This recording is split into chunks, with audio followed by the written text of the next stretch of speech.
మీకా గ్రంథములో నుండి 4వ అధ్యాయము మొదటి 2 వచనాలు మనం చదువుకుందాం. మీకా గ్రంథము 4వ అధ్యాయము మొదటి 2 వచనాలు మొదటిగా చదువుకుందాం. అంత్యదినములలో యెహోవా మందిర పర్వతముల శిఖరమున స్థిరపరచబడి కొండల కంటే ఎత్తుగా ఎత్తబడగా ప్రవాహము వచ్చినట్లు జనులు దానిలోనికి వత్తురు.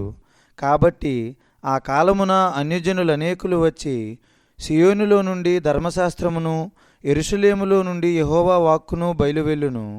యాకోబు దేవుని మందిరమునకు, యెహోవా పర్వతమునకు మనము వెళ్ళుదము రండి. ఆయన తన మార్గముల విషయమై మనకు బోధించును. మనము ఆయన త్రోవలలో నడుచుకుందుము అని చెప్పుకొందురు. చాలు. ఈరోజు 4వ అధ్యాయం మనం చూసుకుందాం. మొదటి 3 అధ్యాయాలు మనం చూసుకున్నప్పుడు అక్కడ దేవుడు మీకా ద్వారా మాట్లాడుతూ తీర్పు గురించి, ఆ తీర్పు యొక్క ప్రభావం వలన ఏ రకంగా ఆ యెరూషలేము లేదంటే యూదా రాజ్యము బాధించబడుతుంది, ప్రజలు ఏ రీతిగా బాధించబడుతుంది దాని గురించి దేవుడు మాట్లాడుతూ దానికి ఉన్నటువంటి ప్రాముఖ్యమైనటువంటి కారణాల గురించి కూడా దేవుడు 3వ అధ్యాయంలో అలాగే 2వ అధ్యాయంలో కూడా మాట్లాడడం మనం చూసుకున్నాం. అక్కడ సందర్భం ఏంటంటే ఇజ్రాయెల్ ప్రజల యొక్క న్యాయాధిపతులు అలాగే అధికారులు, ప్రధానులు బలహీనమైనటువంటి వారిని, సామాన్యమైనటువంటి ప్రజల్ని చాలా భయంకరంగా, చాలా కఠినంగా వాళ్ళు వ్యవహరిస్తూ అన్యాయమైనటువంటి తీర్పులు తీరుస్తూ, అలాగే దేవుణ్ణి ఆరాధించవలసినటువంటి స్థితిలో వాళ్ళు ఉంటుండగా వాళ్ళు విగ్రహారాధన చేస్తూ ఉన్నతమైన స్థలముల్లో అనేక రకాలైనటువంటి అన్య సాంప్రదాయాలను వాళ్ళు పాటిస్తూ వచ్చారు. దానిని బట్టి దేవుడు మీకాని ఏర్పాటు చేసుకొని, మీకాని పిలుచుకొని, మీకా ద్వారా ఇజ్రాయెల్ ప్రజలకి లేదా యెరూషలేము పట్టణ వాస్తవ్యులకు రాబోతున్నటువంటి తీర్పు గురించి దేవుడు మాట్లాడుతూ వచ్చాడు. అదే మొదటి 3 అధ్యాయాల్లో మనం చూస్తాం. దేవుడు తీర్పు గురించి మాట్లాడాడు. మీకా ద్వారా తీర్పు ఎందుకో చాలా క్లియర్గా చెప్తాడు. అక్కడ ప్రధానుల గురించి, న్యాయాధిపతుల గురించి మాట్లాడుతూ మిమ్మల్ని బట్టియే అని అక్కడ మీకా కూడా మాట్లాడతాడు. ప్రాబ్లం ఏంటంటే అక్కడ అధికారులు, న్యాయాధిపతులు చాలామంది వాళ్ళు డబ్బుడికి అమ్ముడుపోతూ న్యాయము తీర్చకుండా అన్యాయమైన తీర్పులు వారు తీరుస్తూ వచ్చారు. అది మాత్రం కాదు, కానీ ఇవన్నీ ప్రవక్తలు కూడా అబద్ధ బోధలు లేదంటే మనుషులకి సంతోషాన్ని తీసుకొచ్చేటువంటి బోధలు వాళ్ళు చేస్తున్న దాన్ని బట్టి వాళ్ళకు కూడా దేవుడు తీర్పు తీరుస్తూ వచ్చాడు. అయితే 3 అధ్యాయాల వరకు మనం అలాంటి విషయాలు చూస్తూ వస్తాం. కానీ సడన్ 4వ అధ్యాయంకి వచ్చేసరికి పూర్తి విరుద్ధమైనటువంటి ఒక విషయం గురించి ఇక్కడ దేవుడు మీకా ద్వారా మాట్లాడతాడు. 3వ అధ్యాయం వరకేమో అంత తీర్పు గురించి, ప్రజల అవిధేయత గురించి, వారి యొక్క స్థితి గురించి దేవుడు మాట్లాడుతూ వచ్చాడు. కానీ సడన్గా 4వ అధ్యాయంకి వచ్చేసరికి అక్కడ మనం చూస్తే ఇజ్రాయెల్ ప్రజల యొక్క భక్తిని గురించి, అలాగే ఆ రాజ్యము భవిష్యత్తులో అది ఎంత శ్రేష్టంగా ఉండబోతుందో దేవుడు మాట్లాడుతున్నాడు. ఇప్పుడు అందుకని చూడండి, అక్కడ మొదటి వచ్చిన చూడండి, యెహోవా మందిర పర్వతముల శిఖరమున స్థిరపరచబడు కొండల కంటే ఎత్తుగా ఎత్తబడును. ఇక్కడ చూడండి, పర్వతం అన్నప్పుడు యెరూషలేము లేదా యూదా రాజ్యముల గురించి ఇక్కడ దేవుడు మాట్లాడుతున్నాడు.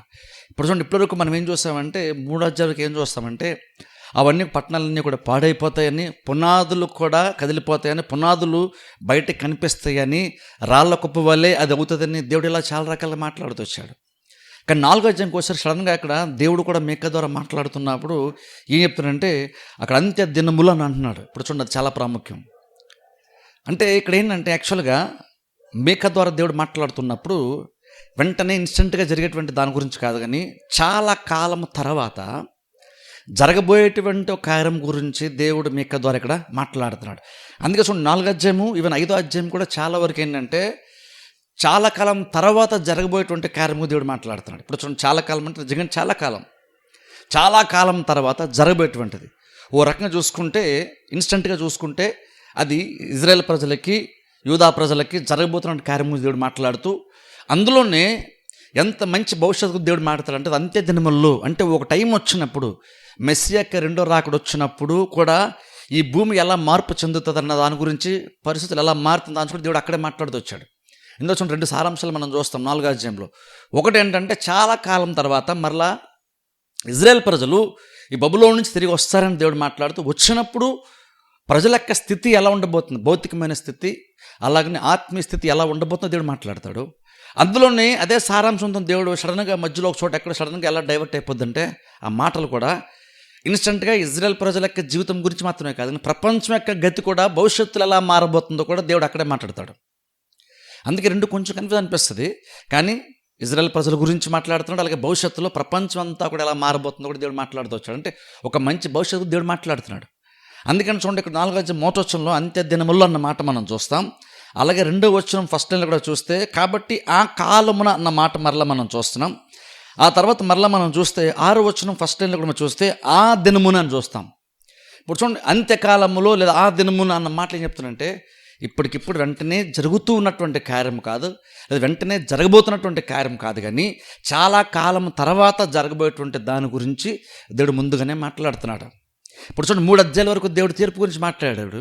తీర్పు మాట నిజంగా మనం 2 అధ్యాయాలు కూడా మనం చూస్తారా, ఈవెన్ మొదటి అధ్యాయం అనుకుంటా మీకా కూడా ఆ దేవుడు ఎంత పతనంకు దారితీస్తుందో, తీర్పు ఎంత భయంకరంగా ఉండబోతుంది మాట్లాడినప్పుడు మీకా కూడా చాలా భయం వేస్తుంది. మీకా కూడా చాలా బాధపడిన బైబిల్ మనం చూస్తాం. కానీ ఇంత అంధకారము, చీకటి, తీర్పు అంతా ఇలాంటి విరుద్ధమైనటువంటి నెగిటివ్ సిచ్యువేషన్స్లోనే దేవుడు మరల సడన్ 4వ అధ్యాయంలో ఈ ప్రాబ్లమ్స్ మధ్యలోనే వాళ్ళకి నిరీక్షణ ఇవ్వడానికి కూడా దూరంలో కొంచెం ఆలస్యమైనా సరే భవిష్యత్తులో జరగబోతున్న కార్యము దేవుడు మాట్లాడుతున్నాడు. ఇంకో రకంగా చెప్పిన ఎంతసేపు తీర్పు నుంచి దేవుడు మాట్లాడొచ్చాడు అనుకోండి, నార్మల్గా ఏంటంటే ప్రజలకు నిరీక్షణ రాదు. కానీ దేవుడు నిజంగా ఎంత మంచోడు అంటే, ఎంత జ్ఞానవంతుడు, ఎంత మంచిగా మనతో వ్యవహరిస్తాడంటే దేవుడు వాళ్ళు నిజంగానే తీర్పు అంతా కూడా వాళ్ళకి అవిధేయతను బట్టి, వాళ్ళకి అన్యాయాన్ని బట్టి వస్తూ ఉన్నప్పుడు కూడా ఇంకను ఎంతసేపు దేవుడు తీర్పు గురించే మాట్లాడడం కాదు, కానీ ఆ తీర్పు గురించి భయంకరంగా మాట్లాడిన తర్వాత 3 అధ్యాయాల వరకు 4వ అధ్యాయంలో వారి భవిష్యత్తు ఎలా ఉండబోతుందో కూడా దేవుడు మాట్లాడుతున్నాడు. అందుకే అంత్య దినముల్లో అంటున్నాడు, లేదా ఆ దినమున అని మాట్లాడుతున్నాడు.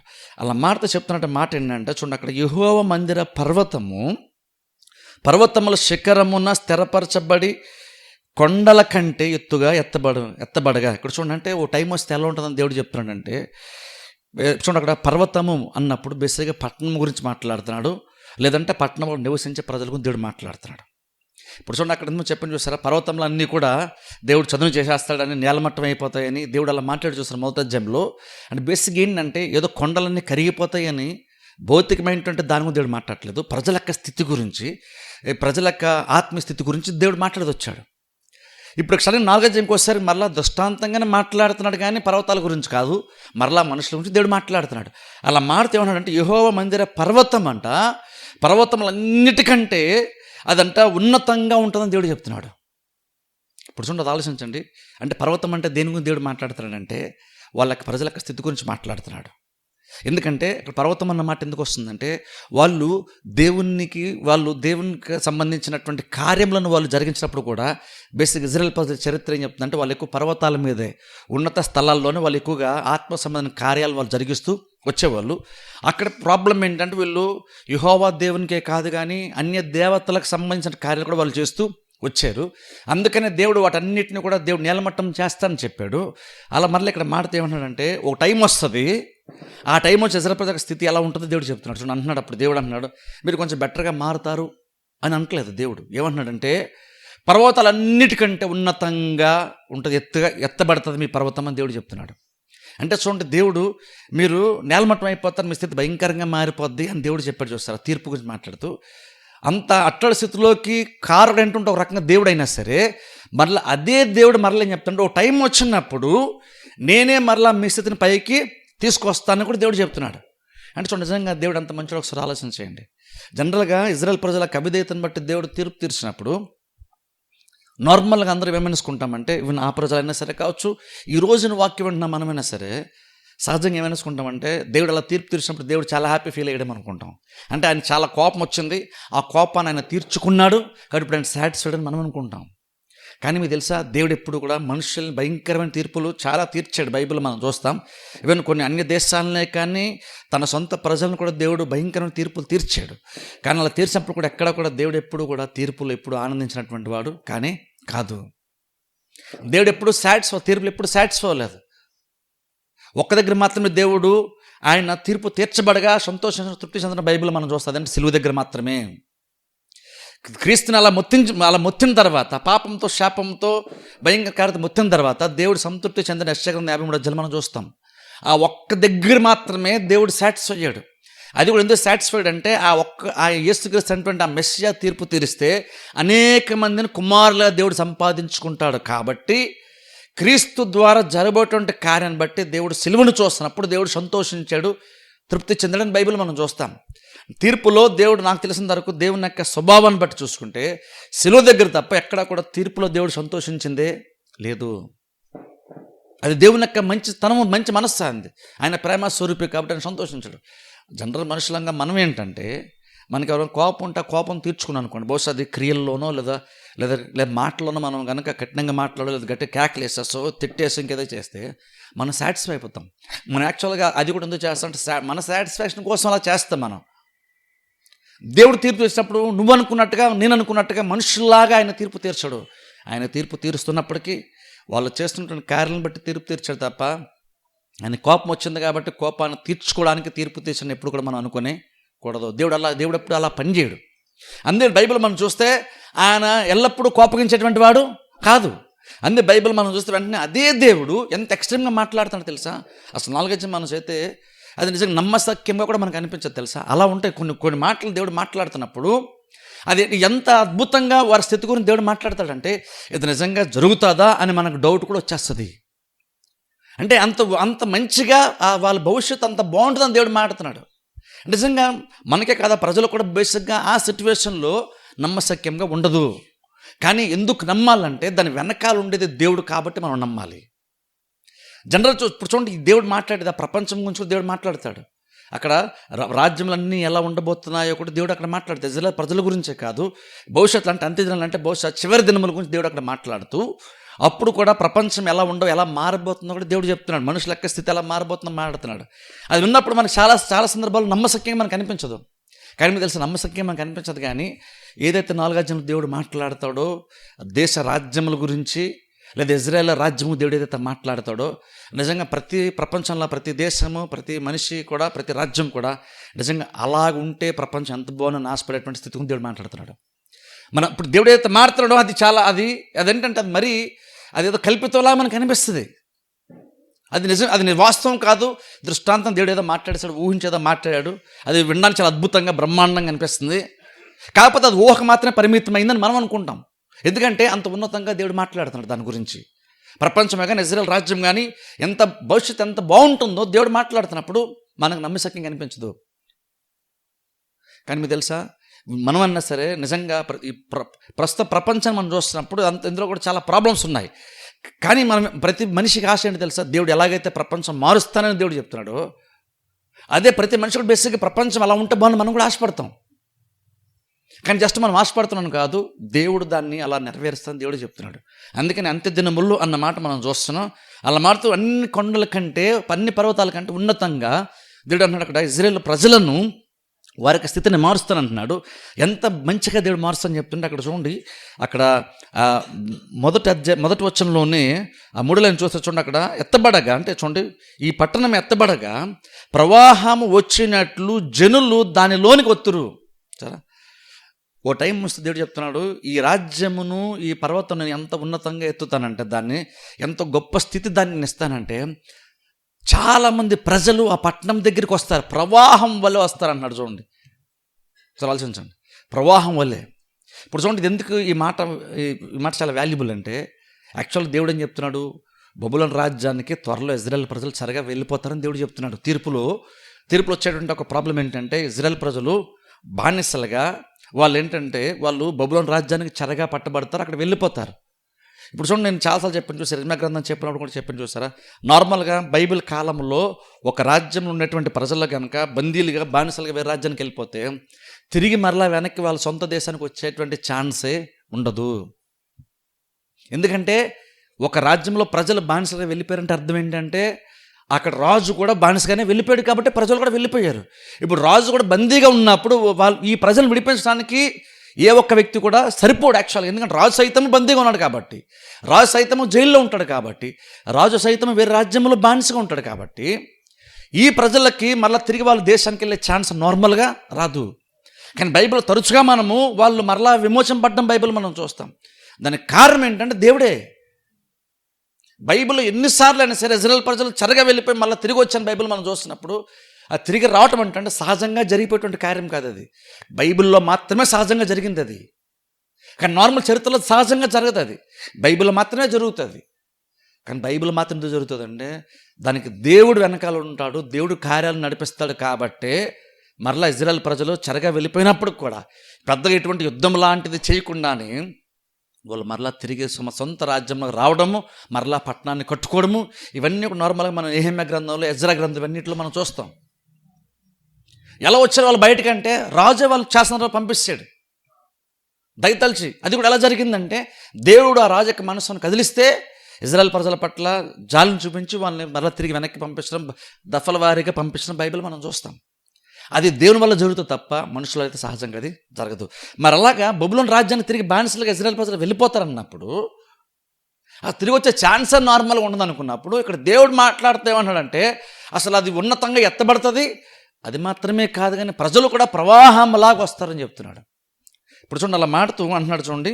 కాబట్టి ఆ కాలమున అన్యజనులు అనేకులు వచ్చి, ఇక్కడ గమనించండి, సియోనులో నుండి ధర్మశాస్త్రమును, యెరూషలేము నుండి యెహోవా వాక్కును బయలువెల్లును, యాకోబు దేవుని మందిరమునకు యెహోవా పర్వతమునకు మనం వెళ్ళుదము రండి, ఆయన తన మార్గముల విషయమై మనకు బోధించును, మనము ఆయన త్రోవల్లో నడుచుకుందామని చెప్పుకుందరు. ఇప్పుడు చూడండి, ప్రవాహం వల్ల వస్తారని దేవుడు చెప్తున్నప్పుడు దేనికి వస్తారు? ప్రవాహం వల్లే. ఏం చేయడానికి వస్తారు మనుషులు? యెరూషలేము పట్టణం మళ్ళీ దేవుడు కట్టిన తర్వాత ప్రవాహంలో ప్రజలు వస్తారంట. దేనికి వస్తారు అంటే బైబిల్ మనం చూస్తున్నాం, వాళ్ళు మరలా దేవుని ఆరాధించడానికి వస్తారట. యెహోవా పర్వతం అంటే అర్థం ఏంటంటే యెరూషలేము పట్టణానికి, దేవుని మందిరం ఉన్నకు వాళ్ళు వస్తారంట. ఓ టైం వచ్చినప్పుడు వాళ్ళు వస్తారని చెప్తున్నాడు దేవుడు. వచ్చినప్పుడు వాళ్ళు ఎందుకు వస్తారు? పర్పస్ ఏంటి అంటే వాళ్ళు కేవలము వాళ్ళ సొంత గృహాలను వాళ్ళు తిరిగి కట్టుకోవడానికో, వాళ్ళ సొంత జీవితాలను కట్టుకోవడానికి మాత్రమే కాదు, అంతకంటే ఉన్నతమైనటువంటి ఒక గురి వాళ్ళకు ఉంటుందంట ప్రజలకు ఆ టైం వస్తే. అదేంటంటే వాళ్ళు అంటారంట, రండి మనం యెహోవా మందిరానికి వెళ్దాం, మనం దేవుని యొక్క ధర్మశాస్త్రం మనం వెతుకుదాం, ఆయన మనకి చాలా విషయాలు బోధిస్తాడు, మనం తెలుసుకుందాం, మనం నేర్చుకుందాం, ఆయన మార్గంలో మనం నడుద్దామని ప్రజలే అనుకుంటారంట. దాని నుంచి ఒకసారి ఆలోచించండి. అసలు ఒకసారి కొంచెం వెనక్కి వెళ్తే అసలు ప్రాబ్లం ఎందుకు వచ్చింది? వాళ్ళు దేవుని వెతకడం మానేశారు కాబట్టి ప్రాబ్లం వచ్చింది. అవును కదా, వాళ్ళు దేవుని వెతకడం మానేశారు. యెరూషలేము పట్టణం మీద దేవునికి మాత్రమే జరగాల్సిన కార్యాలు అదే చోట వాళ్ళు వేరే వేరే అన్య సాంప్రదాయాలు, దేవుడు చెప్పినటువంటి కార్యాలు కూడా వాళ్ళు చేస్తూ వచ్చారు. గుర్తుందా? మొదటి అధ్యాయం అనుకుంటాం నేను చెప్పిన చూసారా, వాళ్ళు మోషే ఒకప్పుడు చేయించిన ఇతర సర్పాన్ని కూడా వాళ్ళు పూజించడం స్టార్ట్ చేశారు. అదంతా వాక్యానుసారమైన భక్తి జీవితం కాదు. అది వాళ్ళ భక్తి అంటే అంత తప్పుడు దారిలో వెళ్ళిపోయింది వాళ్ళది ఒకప్పుడు. అందుకే తీర్పు వచ్చింది. కానీ ఇప్పుడు మరలా దేవుడు మాట్లాడుతున్నాడు, ఒక టైం వస్తుంది, అంతే దినములో లేదా ఆ కాలంన ఆ దినములో టైం వస్తుంది. ఆ టైం వచ్చినప్పుడు ప్రజలే అంటారంట ఏమనంటే, పదండి మనం వెళ్దాం, దేవుని దగ్గరికి వెళ్దాం, దేవుని మందిరం దగ్గరికి వెళ్దాం, ఆయన వాక్యాన్ని మనం వెతుకుతాం, ఆయన మనతో మాట్లాడతాడు, మనకు చాలా విషయాలు తెలియజేస్తాడు, మనం విందాం. అది జస్ట్ ఏదో బైబిల్ జ్ఞానాన్ని పెంచుకోవడానికి కాదు, ఆయన మార్గాల్లో మనం నడుద్దాం. అంటే దేవుని నిజంగా సేవించడానికి, సిన్సియర్గా దేవుని కొరకు జీవించడానికి వాళ్ళకి మనస్సు కూడా మారుతుందని దేవుడు చెప్తున్నాడు. వాళ్ళే దేవుని వెతుకుతారంట, వాళ్ళే దేవుని దగ్గరికి వస్తారు. ఇంకో రకంగా చెప్పాలంటే నిజాయితీగా వాళ్ళ భక్తిని కొనసాగిస్తారు. ఇప్పుడు చూడండి, కేవలం రాజ్యం యొక్క స్థితి మారుతుందని కాదు, ప్రజల యొక్క ఆత్మస్థితి ఎంత అద్భుతంగా మారబోతుందో ఒకసారి ఆలోచించండి. ఇలాగ విగ్రహారాధన చేస్తూ దేవుడు అసలు చెప్పనటువంటి మోషే కత్తెర సర్పాన్ని కూడా తీసి సిన్సియర్గా పూజించేటువంటి ప్రజలు ఒక టైం వస్తే ఇలా మారుతారంటే మనం నమ్ముతామా? నార్మల్ మనం నమ్ము. కానీ కొన్ని సందర్భాల్లో చూడండి, ఎంత విపరీతమైనటువంటి పరిస్థితులైనా సరే దేవుడు తలుచుకుంటే ఎలా మారుతుందో మనకి 4వ అధ్యాయం మనకి ఎగ్జాంపుల్. మనకి కొన్నిసార్లు మనం అనుకుంటామంటే ఈ మనుషులే కానీ కొన్ని సిచ్యువేషన్సే కానీ మారే అవకాశమే లేదు అని కొన్నిసార్లు మనం అనుకుంటాం. అంటే సహజమే. కొన్నిసార్లు మనుషులు ఎంత మూర్ఖంగా ప్రవర్తిస్తామంటే మారే అవకాశమే యాక్చువల్గా నార్మల్గా అయితే ఉండదు. కానీ మనం ఏం గుర్తుపెట్టుకోవాలంటే, దేవుడు కనుక సిచ్యువేషన్స్లో ఇన్వాల్వ్ అయితే, దేవుడే కనుక పరిస్థితులు ఇన్వాల్వ్ అయితే ఎలాంటి అనే సరే ఖచ్చితంగా మారే ఛాన్స్ ఖచ్చితంగా ఉంది. అందుకే ఇప్పుడు మనం నిరీక్షణ విడిచిపెట్టకూడదు అంటారు. అందుకనే ఇక్కడ అంత భక్తిహీనతగా జీవించేటువంటి వీళ్ళు అంటున్నారు, దేవుడు అంటున్నాడు అక్కడ ఓ టైం వస్తే ఆ కాలం వచ్చినప్పుడు వాళ్ళే వస్తారంట దేవుని దగ్గరికి. అట్లా ఒకసారి మరలా చదువుతాను చూడండి. అక్కడ దేవుడు మాట్లాడుతూ, సియోనులో నుండి ధర్మశాస్త్రమును, యెరూషలేము నుండి యెహోవా వాక్కును బయలువెలును, యాకోబు దేవుని మందిరమునకు యెహోవా పర్వతమునకు మనం వెళ్ళుదము రండి, ఆయన తన మార్గముల విషయమై మనకు బోధించును, మనము ఆయన త్రోవల్లో నడుచుకుందామని చెప్పుకుంది సరే. వాళ్ళు అనుకుంటారంట మనం నడుచుకుందాం దేవుని మార్గాల్లో. అంటే అంతగా ఈ తీర్పు అనేటువంటి ఒక బాధాకరమైనటువంటి ఒక పరిస్థితి నుండి దేవుడు ఒక ఎంత మంచి కార్యాలను బయట తీసుకొస్తాం ఒకసారి ఆలోచించండి. తీర్పు అంటే మనం అనుకుంటాం అంత నెగిటివ్గా ఎండ్ అయిపోద్ది, ఇంకంత ఎలాగే జరిగిపోద్ది, ఇంకా వాళ్ళు పతనం అయిపోతారు, నాశనం అయిపోతారు, నేను తెలియ అనుకుంటాం. కానీ దేవుడు ఏమంటున్నాడంటే అందులోంచి కూడా నేను మంచిని తీసుకొస్తాను అంటున్నాడు దేవుడు. బట్ అసలు ఇంకా చెప్పాలంటే దేవుడు తీర్పు తీర్చేది కూడా వాళ్ళ మీద కోపం వచ్చేసి వాళ్ళని చంపేయాలనో వాళ్ళని నిర్మూలం చేసేయాలనో శాశ్వతంగా వాళ్ళని వదిలించుకోవాలనో కాదు, కానీ వాళ్ళలో ఇలాంటి మార్పు తీసుకొని రావడానికి దేవుడు కొన్నిసార్లు తీర్పు తీరుస్తాడు. దేవుడు నిజంగా వాళ్ళని పనిష్ చేసే ఉద్దేశం కాదు, వాళ్ళని సరిదిద్దే ఉద్దేశంతోనే దేవుడు కొన్నిసార్లు తీర్పు తీరుస్తాడు. అందుకనే ప్రజలు అలా మారుతున్నారు. చూడండి, దేవుడు అంత మంచిగా చూసుకున్నప్పుడు వాళ్ళ భక్తి దారి తప్పింది. కానీ ఎప్పుడైతే ఒకసారి తీర్పులోనికి వాళ్ళు వెళ్ళిపోయారో, కొంతకాలం ఆ ప్రాబ్లమ్స్ గుండా వాళ్ళు వెళ్తారో, ఓ టైం వస్తే దేవుడు అంటున్నాడు నేను ఎంత మంచిగా వాళ్ళని మార్చేస్తానంటే, ఈ తీర్పు ద్వారా ఎంత మంచిగా నేను వాళ్ళని మారుస్తానంటే, ఈ శిక్ష ద్వారా నేను వాళ్ళు ఎన్ని మంచి లక్షణాలు తీసుకొస్తానంటే వాళ్ళ రాజ్యం బాగుపడుతుంది, ప్రజలు బాగుపడతారు. ఇంకా చెప్పండి, ప్రజల యొక్క ఆత్మస్థితి చాలా బెటర్గా మారుతుంది. వాళ్ళే స్వయంగా అక్కడ చూడండి, ఇంతకుముందేమో వాళ్ళు దేవుని యొక్క వాక్యాన్ని పెద్ద ప్రాధాన్యత లేదు, బోధకులు సైతము వాళ్ళకి నచ్చని బోధ చేశారని మనం 3వ అధ్యాయం చూసాం. డబ్బులు ఎవరెక్కువ డబ్బులు ఇస్తే వాళ్ళకి అనుకూలంగా బోధించినటువంటి ప్లేస్ ఇది. యెరూషలేం పట్టణము సీయోను పర్వతం అనే ప్లేస్ ఎలాంటిదంటే డబ్బులను బట్టి వాక్యము, ఎవరు మంచిగా డబ్బులు ఇస్తే వాళ్ళని సంతోషపెట్టేట్టుగా వాక్య పరిచయం జరిగేది. ఇప్పుడు అలాంటి సిచ్యువేషన్ ప్రజలందరూ ఎలా వస్తారని దేవుడు చెప్తాడంటే వాళ్ళందరూ అనుకుంటారంట ఎవరో ఒకరిద్దరు భక్తిగా ఉంటారు, మిగిలినందరూ ఇలాగే దూరంగా ఉంటారని కాదు. మనం వెళ్దాం, దేవుడు మనకు బోధిస్తాడు, అక్కడ వాక్యం వెల్లడవుతుంది, మనం వెళ్దాం తెలుసుకుందాం. అక్కడ మాత్రం జస్ట్ ఏదో వాక్యం వినడానికి మాత్రం వాళ్ళు ఇంట్రెస్ట్ అని కాదు, ఆయన త్రోవల్ల మనం నడుచుకుందాం. దేవుడు అంట ఆ ప్రజల్ని అలా మారుస్తాడు. బైబిల్ మనం చూస్తున్నాం. అంటే అర్థం ఏంటంటే దేవుని యొక్క తీర్పు చూడండి. అందుకే అంటాను కొన్నిసార్లు ఆ తీర్పు మంచిది, ఎందుకంటే అందులో చివరికి వాళ్ళలో చాలా మంచి విషయాలు బయటికి వస్తున్నాయి. అందుకే చదువుకుందాం. చూడండి 3వ వచనం చదువుకుందాం. 3వ వచనం, ఆయన మధ్యవర్తి అయి అనేక జనములకు న్యాయము తీర్చును, దూరమున నివసించు బలమగల అన్యజనులకు తీర్పు తీర్చును. వారు తమ ఖడ్గములను నాగటి నక్కులుగాను తమ ఈటెలను మచ్చుకత్తులుగాను సాగగొట్టుదురు. జనము మీదకి జనము ఖడ్గము ఎత్తకయుండును, యుద్ధము చేయ నేర్చుకొనుట జనుల యొక్క మానివేతురు. ఎవరికీ భయము లేకుండా ప్రతివాడును తన ద్రాక్ష చెట్టు కిందను తన అంజూరపు చెట్టు క్రిందను కూర్చుండును. సైన్యములకు అధిపతియగు యెహోవా మాట ఇచ్చి ఉన్నాడు, సకల జనములు తమ తమ దేవతల నామమును స్మరించుచూ నడుచుకొందురు. మనమైతే మన దేవుడైన యెహోవా నామమును ఎల్లప్పుడూ స్మరించుకొందుము. చాలా ఇక్కడ చూడండి 3వ వచనం మనం చూస్తే ఆయన మధ్యవర్తి అయి అనేక జనములకు న్యాయము తీర్చును. అదా చూడండి, దూరమున నివసించు బలముగల అన్యజనులకు దేవుడు తీర్పు తీరుస్తాడు మాట్లాడుతున్నాడు. ఆ తర్వాత సిచ్యువేషన్ అంత బాగా దేవుడు తీర్పు తీర్చిన తర్వాత పరిస్థితి అంత బెటర్గా మారుతుంటే దేవుడు అంటున్నాడు ఇజ్రాయేల్ ప్రజలు కానీ వీళ్ళందరూ కూడా వారు తమ ఖడ్గములను నాగటి నక్కులుగాను తమ ఈటెలను మచ్చుకత్తులుగాను సాగొట్టుదురు. అక్కడ చూడండి, అర్థం ఏంటంటే అక్కడ దేవుడు 3వ వచనం నుంచి 5వ వచనంకి ఏం చెప్తున్నాడంటే వాళ్ళందరూ కూడా ఏంటంటే ఇంతకుముందు ఏంటంటే ప్రజలు భయపడేవాళ్ళు, శత్రువులను బట్టి భయపడేవాళ్ళు. ఆ భయంతో ఏం చేసేవాళ్ళు అంటే వాళ్ళందరూ ఆయుధాలు రెడీ చేసుకునేవాళ్ళు, డిఫెండ్ చేసుకోవడానికి, వాళ్ళ పట్టణాన్ని కాపాడుకోవడానికి, వాళ్ళ జీవితాలను కాపాడుకోవడానికి, వాళ్ళ ఆస్తులను కాపాడుకోవడానికి వాళ్ళు ఏంటంటే వాళ్ళ ఆయుధాలు రెడీ చేసుకునేవాళ్ళు. కానీ ఇప్పుడు దేవుడు అన్నాడు ఆ దినము అంత్య దినము అని దేవుడు చెప్తాడు చూసారా. ఆ టైం వచ్చినప్పుడు వాళ్ళ భక్తి సెట్ అయిపోయిన తర్వాత వాళ్ళ స్థితి కూడా ఎంత బెటర్గా మారుతుందని దేవుడు చెప్తున్నాడంటే ఇక అసలు వాళ్ళకి అసలు భయం అనేది వాళ్ళకి తెలియదు, వాళ్ళు నిశ్చింతగా బతుకుతారు.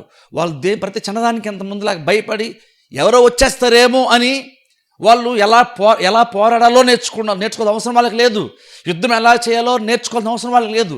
ఎందుకంటే యుద్ధం చేయాల్సిన అవసరమే రాదు, యుద్ధం చేయాల్సిన అవసరం రాదు కాబట్టి యుద్ధం నేర్చుకోవాల్సిన అవసరం లేదు.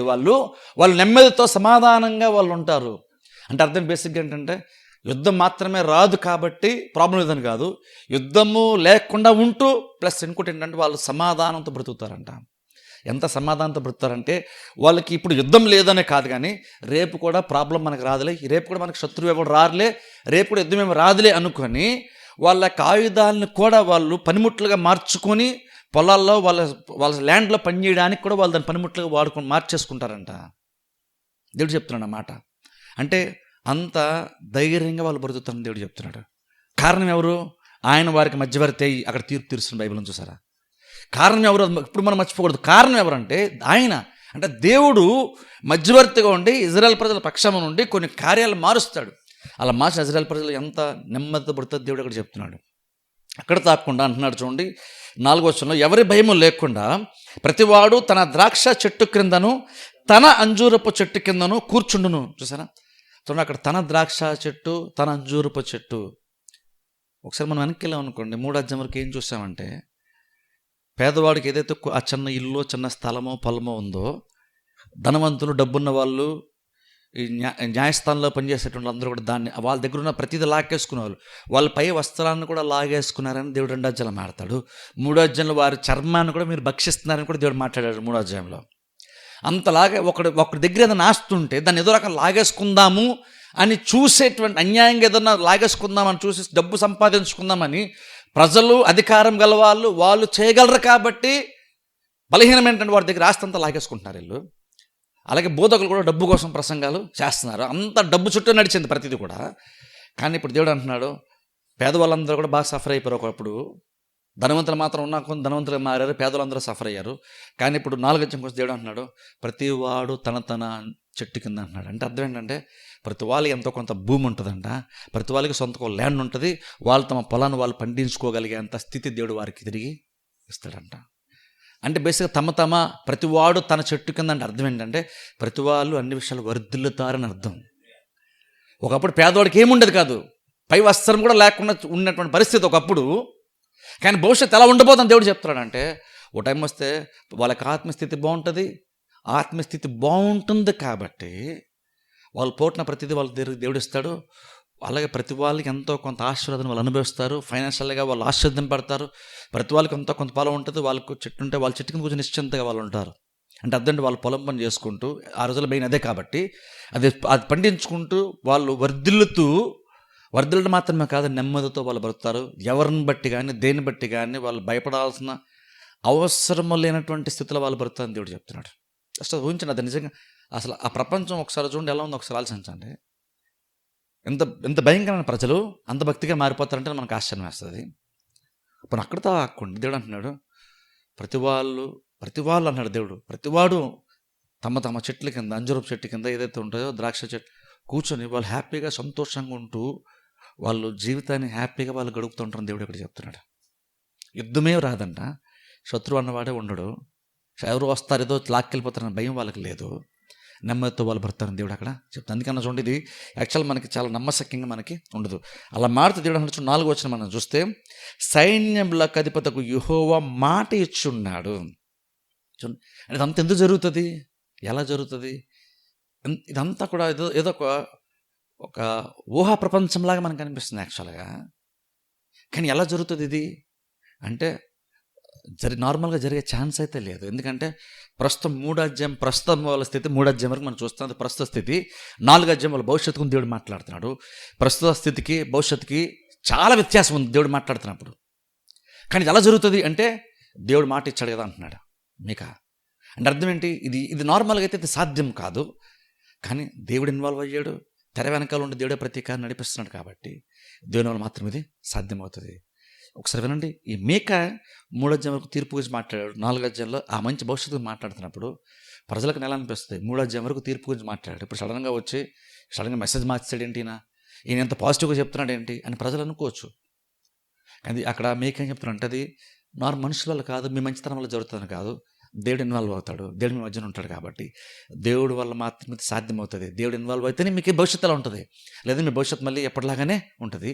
దేవుడు మాట ఇచ్చాడు అంటే అర్థం ఏంటంటే దేవుడు తలుచుకున్నాడు కాబట్టి జరుగుతుంది, మనుషులు తలుచుకున్నాడు కాబట్టి జరుగుతుందని కాదు, దేవుడు అనుకున్నాడు కాబట్టి కార్యము జరుగుతుంది. తర్వాత చదువుకుందాం. ఆ తర్వాత 5వ వచనంలో కూడా అక్కడ చూస్తే, సకల జనములు వాళ్ళంటే అక్కడ దేవుడు అక్కడ మీకు అంటున్నాడు, ప్రపంచంలో ఇతర మనుషులందరూ కూడా, వేరే రాజ్యంలో అందరూ కూడా వారు తమ దేవతలను వాళ్ళు పూజిస్తూ వస్తారు. కానీ ఇక్కడ ఇజ్రాయేల్ ప్రజలు అనుకున్నట, మనం అయితే మన దేవుడైన యెహోవా నామము ఎల్లప్పుడూ స్మరించుకుందాము. సరే, ఇది వాలంటరీగా వాళ్ళకి వస్తున్నటువంటి భక్తి మీద వాళ్ళకు ఉన్న ఇంట్రెస్ట్ గురించి దేవుడు చెప్తున్నాడు. అక్కడ మీకా చెప్తున్నాడు. ఇంతకుముందు ఏంటంటే అన్లెక్క ప్రభావం వాళ్ళ భక్తి మీద చాలా పడింది. ఒకప్పుడు అన్లెక్క ప్రభావం వాళ్ళ భక్తి మీద చాలా పడింది. అందుకే అన్య దేవతలను వాళ్ళు పూజిస్తూ వచ్చారు, ఉన్నతమైనటువంటి స్థలాలు కట్టుకొని ప్రపంచమంతా ఎలా ఉందో వీళ్ళు అలాగ ఉన్నారు ఒకప్పుడు. మొదటి అధ్యాయం రెండో అధ్యాయం మనం చూస్తే. కానీ నాలుగో అధ్యాయంకి వచ్చేసరికి వీళ్ళు ఎంతగా మారిపోతారో దేవుడు ఎంతగా మార్చేస్తాడంటే, వాళ్ళు అంటారంట ప్రపంచం అందరూ ఎవరు ఎలా ఉన్నా సరే మనం మాత్రం వాళ్ళలాగా మారద్దు, వాళ్ళ దారిలో మనం వెళ్ళొద్దు, వారి మార్గాల్లో మనం అనుసరించొద్దు, వారి దారి మనం నడుచుకోవద్దు. అందరూ వారు ఎవరు దేన్ని సేవించినా సరే మనం మాత్రం మన యెహోవా నామమును మనం స్మరిద్దాం. సరే, ఎంత సాటిస్ఫాక్షన్ చూడండి. ఇంతకుముందు వాళ్ళ భక్తి అనేటువంటిది సరైన దారిలో లేదు కాబట్టి వాళ్ళ భక్తి ఇష్టానుసారంగా పోయింది, ఎటు పడితే అటు పోయింది. అందుకనే స్వచ్ఛమైన భక్తి దేవుడు చెప్పాడు, ఆ భక్తి కాకుండా ఎక్స్ట్రా వాళ్ళు చాలా యాడ్ చేసేసుకున్నారు. మళ్ళీ చెప్తాను చూడండి, మోషే ఎత్తడి సర్పం అది దేవుడు చెప్పలేదు, దాన్ని యాడ్ చేసుకున్నారు. అది మాత్రం ఇంకను అన్య సాంప్రదాయాలు కూడా చాలా వాళ్ళు కలిపేసుకొని దాన్ని కూడా ఒక భక్తిలాగా వాళ్ళు చేసేసుకున్నారు. ఒక రకంగా చెప్పాలంటే భక్తి కలుషితం అయిపోయింది, నామకార్థన భక్తి అయిపోయింది. అది జస్ట్ దేవుని మందిరానికి వెళ్ళాం జస్ట్ సెంటిమెంట్ తప్ప అందులో నిజాయితీ కానీ దేవునికి అనుకూలమైన భక్తి జీవితం కానీ వారిలో ఒకప్పుడు లేదు. కానీ ఇప్పుడు వాళ్ళు స్వచ్ఛమైన భక్తి ఉన్నారు. మేము ఇంకా అదే చేస్తాం, ఇది చేస్తాం, మాకు ఇది జస్ట్ ఇది చేస్తాం సరిపోలే కదా, వేరే వేరే కూడా కలుపుకుంటాం అని కాదు. ఇంతమంది వాళ్ళ భక్తికి బహుశా వాళ్ళు ఏమన్నారంటే ఇది సరిపోదు అంటున్నారేమో, తృప్తి లేదు. ఎందుకంటే నామకరణ భక్తి అంటే తృప్తి లేదు. అందుకే వాళ్ళు ఏం చేశారు, ఇప్పుడు వాళ్ళు మోషే ఎత్తడి సర్పం కూడా తీసుకొచ్చారు. ఎందుకని స్వచ్ఛమైన భక్తిలో ఎప్పుడు తృప్తి ఉంటుంది. అందులో యాక్టివిటీ ఎక్కువ కనబడకపోవచ్చు కానీ తృప్తి ఉంటుంది అందులో. అందుకే చెప్తాను చూడండి, యాక్టివిటీ ఎక్కువ ఉంది అంటే హడావుడిగా ఏవో కార్యాలు చేస్తున్నాం కాబట్టి అది ఎక్కువ భక్తి జీవితం అనుకోకండి. స్వచ్ఛమైన భక్తి ఎప్పుడు కూడా హడావుడి ఎక్కువ ఉండదు, సింపుల్గా ఉంటుంది, కానీ అందులో చాలా సాటిస్ఫాక్షన్ ఉంటుంది. ఎక్స్ట్రావన్నీ ఎందుకు కలుపుకోమంటే ఇందులో మనం సాటిస్ఫై అయిపోతాం కాబట్టి. స్వచ్ఛమైన భక్తిలో నిజమైన తృప్తి ఉంటుంది కాబట్టి వేరే వేరే అన్నీ కలుపుకోం మనము, అనవసరాన్ని వేరే వేరే పద్ధతులు ఇందులో కలపం మనం, వేరే వేరే పద్ధతులు దేవుడి పేరు చెప్పి ఇందులో మనం కలపం. ఒకప్పుడు ఇలా కలిపారు. ఎందుకు కలిపారు అంటే వాళ్ళ భక్తి స్వచ్ఛంగా లేదు కాబట్టి వాళ్ళ భక్తి వాళ్ళకి తృప్తి లేదు. అందుకనే తృప్తి కోసం ఏంటంటో కలిపారు. అలా కలపడం వల్ల వాళ్ళ భక్తి కలుషితం అయిపోయింది. కానీ ఇప్పుడు వాళ్ళు ఎలా భక్తి ఎలా కొనసాగిస్తారంటే వాళ్ళు సింపుల్ ఒకటి అంటున్నారు, వాళ్ళ భక్తి ఎలా కొనసాగిస్తారంటే యెహోవా నామమును మనం స్మరిద్దాం చాలు. చూడండి, అది మన పెద్ద భక్తిలో అనిపించదు కానీ అందులో ప్యూరిటీ ఉంది తెలుసా, ఆ భక్తిలో నిజాయితీ ఉంది. అది వాక్యానుసారమైన భక్తి. మనం అది చేద్దాం ఇది చేద్దాం, పెద్ద పెద్దగా ఈ కడదాం ఇవన్నీ చేద్దాం. వాళ్ళు అలా అనుకోవట్లేదు. వాళ్ళు అనుకున్నారు మనం అందరూ ఎలా చేసినా సరే మనం మాత్రం యెహోవా నామమును స్మరిద్దాం. ఇంతకుముందు మొదటి అధ్యాయంలో చూస్తే చాలా హడావుడిగా చాలా విషయాలు చేశారు వాళ్ళు. దేవుడు వాటి గురించి కూడా మాట్లాడాడు. పట్టణాలు కట్టారు, బిల్డింగ్ ఉన్నతమైన స్థలాలు కట్టి ఏంటంటో చేశారు వాళ్ళు. కానీ ఇప్పుడు మాత్రం వాళ్ళు మిగిలిన ఎందులో కూడా వాళ్ళు తృప్తి లేదు. వాళ్ళ తృప్తిలో దాంట్లో యెహోవాలోనే వాళ్ళు తృప్తి ఉంది, దేవుళ్ళు మాత్రమే తృప్తి ఉంది. అందుకంటున్నారు అందరూ ఎలా ఉన్నా సరే, ఏ రాజ్యం ఎలా పోతున్నా సరే, ఎవరెవరు ఏ దేవుల్ని సేవిస్తున్నా సరే మనం మాత్రం యెహోవా నామమును స్మరిద్దాం. సరే, అది నిజమైన భక్తి అని అంటాను. ఒకవేళ నిజంగా చూడండి ప్యూర్గా మనం చేసేటువంటి దాంట్లో నీ తృప్తి లేకపోతే అర్థం ఏంటంటే నీ భక్తి స్వచ్ఛంగా లేదు కాబట్టి నీకు ఇందులో తృప్తి లేదు. కొన్నిసార్లు చూడండి మనం కొంతమందితో మనం క్రిస్టియానిటీలు అయినా సరే చెప్తున్నా, మనం కోసం కొంతమంది పోసినప్పుడు మనం ఏంటి అన్నీ చాలా సింపుల్ చేసుకెళ్ళిపోతున్నాం, చాలామంది చాలా చేస్తారు, మనం ఏంటి అవి చేయట్లేదు అని కొన్నిసార్లు మీరు అనుకుంటారేమో. కొన్నిసార్లు ప్రాబ్లం ఎలా ఉంటుందంటే చాలామంది చాలా చేసేస్తున్నప్పుడు వాళ్ళంతా చేస్తున్నారు కాబట్టి అంత హడావుడు ఉంది కాబట్టి అంత భక్తి చాలా బిజీగా ఉన్నారు వాళ్ళ భక్తులు అనుకుంటాం మనం. కానీ నిజమైన భక్తి ఎప్పుడు అంత హడావుడిగా ఉంటుందని ఏమీ కాదు. హడావుడిగా ఉంది కాబట్టి ఆ భక్తి చాలా గొప్పది అనుకోకండి, లోతుగా వెళ్ళిపోతుంది ఆ భక్తి అనుకోకండి. ప్రతిసారి నిజమైన భక్తి ఎప్పుడు హడావుడిగా లోతుగా ప్రతిదీ ఏదోదో చేసేస్తూ బిజీగా ఉంటాను ఎప్పుడు అనుకోవద్దు. కొన్నిసార్లు భక్తి ప్యూర్లో ఉంటుంది, అది పెద్దగా అనిపించదు. ఆదివారం చెప్పని చూస్తారా, మరీ సింపుల్గా ఏం చేస్తుంది, ఏసుకేసి పాదాలు కూర్చొని వాక్యం ఉంటుంది. మనం కూడా ఏమైనా సింపుల్ కూర్చొని వాక్యం ఉంటుంది, పెద్ద పని ఏం చేస్తుంది అనుకుంటాం. కానీ క్రీస్తు దాన్ని మెచ్చుకున్నారు. కొన్నిసార్లు నువ్వు చేసే పని సిన్సియర్గా ఉండాలి, స్వచ్ఛంగా ఉండాలంటే నువ్వు చేసే సింపుల్గా ఉండాలి. హడావుడిగా వేరేది ఏది కలపొద్దు. నువ్వు ప్రార్థన చేసావా వేషధారులాగా నువ్వు చెయ్యొద్దు, జనాలను ఇంప్రెస్ చేయడం నువ్వు చెయ్యొద్దు, లేదా అన్యుల్లాగా ఇంకేదో హడావుడిగా ఇంకేదో విస్తరించి చేద్దాం అనుకుంటే అనుకోవద్దు. జస్ట్ ప్రార్థన ఎగ్జాంపుల్ చెప్తున్నాను. ఓ ప్రార్థన కూడా కొన్నిసార్లు మనం ఎలా చేస్తామంటే వేషధారులాగా మనుషులు ఇంప్రెస్ చేయడానికి చేస్తాం. ప్రార్థన అంటే స్వచ్ఛమైనటువంటిది, కానీ అందులో నువ్వు దేవునితో మాట్లాడాల్సినటువంటిది ప్రార్థన. కానీ అక్కడ ఏం చేస్తాం, మనం మనుషులు ఇంప్రెస్ చేయడానికి మనుషులు మైండ్లో పెట్టుకొని నోరు తెరిచి ప్రార్థన చేస్తున్నాం. ప్రేయర్ అనేటువంటిది కలుషితం అయిపోయింది అక్కడ. అలా కొన్నిసార్లు ఏంటంటే ప్రార్థన గొప్ప కనబడాలి కాబట్టి విస్తరించి మాట్లాడుతున్నాం, అంటే ఎక్కువగా గొప్ప ఇంకేంటో ప్రార్థనలో కలిపి చేస్తున్నాం. అది చూసే ఆడియన్స్కి ఏంటంటే చాలా బ్రహ్మాండంగా ప్రార్థన చేశాడని మనకు అనిపిస్తుంది కొన్నిసార్లు. అది ఎమోషనల్గా చాలా మనకు అదేంటంటే ఎమోషనల్గా మనల్ని కొంచెం కదిలించేస్తుంది బహుశా ఎమోషనల్గా నేను చెప్పేది కొన్నిసార్లు. ఎందుకంటే అందులో చాలా రకాలైన మాటలు ఎక్కువ అందులో అది అవసరం లేకపోయినా సరే కొన్నిసార్లు కొన్ని చేస్తాం. అలా చేసినప్పుడు అదేంటంటే చాలా గొప్పగా అనిపిస్తుంది మనకి. ఏమైంది అక్కడ? ఆ ప్రార్థన ఏంటంటే నువ్వు పర్పస్ఫుల్గా నువ్వు దేని కొరకు నువ్వు దేనితో మాట్లాడుతున్నావు, నువ్వు దేని గురించి నువ్వు దేవుని అడుగుతున్నావు, దాంతో పాటు నువ్వు చాలా కల్పిస్తున్నప్పుడు ఆ ప్రార్థన కలుషితం అయిపోయింది. అందుకని దేవుడు అన్నాడు, మీరు అన్యుల్లాగా మీరు విస్తరించి మాట్లాడదు, లేదంటే వేషధారలో అక్కడ మీరు ప్రార్థన చేయొద్దు. ప్రార్థన దాన్ని అలా కలిపేసేటువంటి అవకాశం ఉందంటే అంటాను, మన భక్తిలో కూడా చాలా విషయాలు అలా కలిపేసే అవకాశం ఖచ్చితంగా ఉంది. పైగా అలా కలపకుండా ఉంటే కొన్నిసార్లు అసలు భక్తే కదా అనుకుంటాం కొన్ని సందర్భాల్లో. ఫర్ ఎగ్జాంపుల్ చూడండి, ఇప్పుడు న్యూ ఇయర్ లాంటివి వచ్చినప్పుడు వాగ్దానాలు అవ్వకపోయినా ఇంకేదైనా హడావుడిగా చేయకపోయినా అసలు మనకు ప్రేయర్ ఎలాగా అనిపించదు అది. అలా గుడ్ ఫ్రైడే లాంటివి వచ్చినప్పుడు మధ్యాహ్నం 12 గంటలకు పెట్టకపోతే అది గుడ్ ఫ్రైడే సర్వీస్ లాగా ఉంటుంది మనకి. 40 రోజులు ఉపవాస ప్రార్థన పెట్టకపోతే, లంటి డేస్ ఫాలో అయిపోతే అక్కడ మనం అసలు ఏం చేసాం అనిపిస్తుంది మనకి. అసలు కొన్నిసార్లు ప్రపంచం ఎంతగా కొన్నిసార్లు డైవర్ట్ అయిపోద్ది అంటే, మనం సింపుల్గా చేస్తే మనం ఏదో ఇంకా మనం చేయాలి ఇంకేదో ఉందేమో, మనం ఇంకేదో మిస్ అయిపోతున్నామో అన్న ఫీలింగ్ వచ్చేస్తుంది కొన్నిసార్లు మనకే. అంటే అలాంటి విషయాల్లో వాక్యానుసారంగా ఎప్పుడైనా సరే ఎక్కడైనా సరే మీకు అనిపించినప్పుడు జ్ఞానంగా ఆలోచించండి. మనం ఒకటి మిస్ అవుతున్నాం అనుకున్నప్పుడు నిజంగా మిస్ అవుతున్నామా, నిజంగా అది అవసరమా, అవసరం ఎందుకు అవసరం, అది నిజంగా బైబిల్లో ఉందా, అది నిజంగా మనకు అవసరం, భక్తిలో అది నిజంగా ఒక ప్రాముఖ్యమైన ఒక భాగమేనా ఆలోచించుకోవాలి. లేదంటే ఇప్పుడు గుడ్ ఫ్రైడే లాంటి వచ్చాను అనుకోండి, అందరూ ప్రతి చర్చ 40 రోజులు సీరియస్గా వెళ్ళిపోతుంటారు, రోజు హడావుడి వెళ్ళిపోతుంటారు, ఏదో చేసి వచ్చేస్తుంటారు. వాళ్ళు బైబిల్తో వెళ్ళడం రావడం రోజు కనబడుతుంది 40 రోజులు మనకి. మనం ఇంట్లో కూర్చుంటాం, మనకి అనిపిస్తుంది వాళ్ళందరూ చాలా భక్తి బాగా చేస్తున్నారు, దేవుడి మీద అంత ప్రేమ, వాళ్ళకి లండేస్ ఫాలో అయిపోతున్నారు, చికెన్ తింటలేదు, మటన్ తింటలేదు, మనమేమో తెచ్చేసుకున్నాం, 2 రోజులు ఒకసారి తెచ్చేసుకున్నాం, లండేస్ కూడా మనం వదలలేదు. ఒకసారి మనం ఇలా ఒక్కసారి మన భక్తి మీద మనకి డౌట్ వచ్చేస్తుంది. అంటాను, ఫస్ట్ ఆఫ్ ఆల్ నీ భక్తి నిజంగా ప్యూర్ ఉందో లేదో చూసుకో. అవన్నీ చేయకపోతే నీ భక్తి బాగుందని ఆటోమేటిక్ చెప్పట్లేదు, అవన్నీ లేవు కాబట్టి నీ భక్తి బాగుందని చెప్పట్లేదు. నీ భక్తి బాగుందో లేదో చూసుకో, అది సిన్సియర్గా వాక్యానుసారం ఉందో లేదో చూసుకో. అలా ఉంటే ఇంక వేరేది ఏది కలపద్దు, దానికి అనవసరం ఏది కలపద్దు, అనవసరం ఏది కూడా కలపద్దు. ఎందుకంటే కొన్నిసార్లు అనవసరమైనటువంటివి చాలా గొప్పగా అనిపిస్తుంది.